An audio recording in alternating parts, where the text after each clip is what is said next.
I'm not gonna lie, I have nothing for the intro. Hail Caesar, it's a new Coen Brothers movie. They brought us The Big Lebowski, Fargo, Burn After Reading, all good movies from what I've heard. Yeah, this is my first Coen Brothers movie. And this movie mainly stars George Clooney and Josh Brolin. Josh Brolin plays a fixer in Hollywood. He works behind the scenes, makes sure that the directors and the actors and everything, they all have what they need. He makes sure the actors maintain a good reputation throughout the media, you know, kind of like the glue that holds Hollywood together. And George Clooney, he's an actor on this big biblical epic movie called Hail Caesar. He's the starring role in the movie, no less, and he gets kidnapped by some guys that look like the older versions of Bulk and Skull from the Mighty Morphin Power Rangers. Now it's up to Josh Brolin to find George Clooney. That's the main plot of this movie, but there's also a lot of subplots because this movie is really unfocused. And maybe that was the intent, I don't know, to show like the hustle and bustle of Hollywood life or whatever. Actually, I'm gonna start off with the good of the movie first. The good of the movie is Josh Brolin and George Clooney were both great in the movie. There's also another guy in this movie. He plays kind of like the cowboy type in Hollywood. He's the big action hero in Hollywood, so he can like jump up onto a horse, he can flip around on a tree, he's a good crack shot with a pistol, but then he gets put in this drama and he sucks. Ray Fiennes is his director, and they have one scene in this movie. It's probably the best scene in the movie, or second best scene. The Channing Tatum scene was good too. Which also leads me to the fact that there are a lot of characters in this movie, and they bill a lot of them as big roles, like Scarlett Johansson, Channing Tatum, Jonah Hill, and they're all in, you know, like one scene.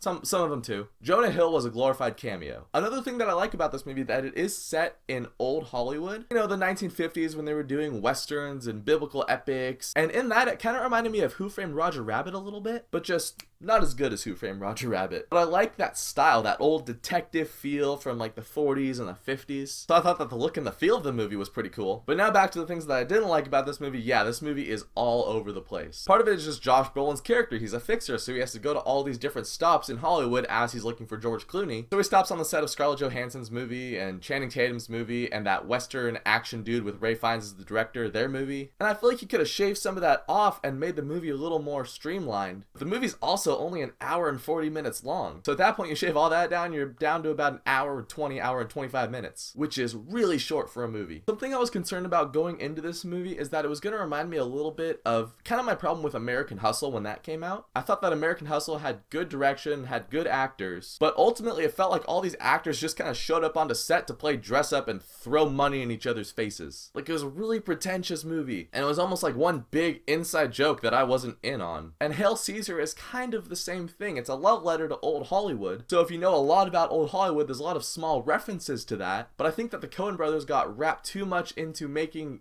old Hollywood rather than making a good movie coming out in the year 2016. The movie as a whole, it's kind of a mixed bag. It's got cool performances, good set design, a pretty solid premise. It's just the pacing and the subplots detracted from the main focus of the movie. So if you're a fan of the Coen brothers, maybe see it at matinee price. But other than that, just save your money for Deadpool. But this movie did make me interested in checking out some of the Coen brothers' other movies. Big Lebowski is on my list of movies to watch, but do you guys have any favorite Coen brothers movies that I should know about? Comment down below, let me know what your favorite Coen brothers movie is, and I'll see you guys next week for Deadpool.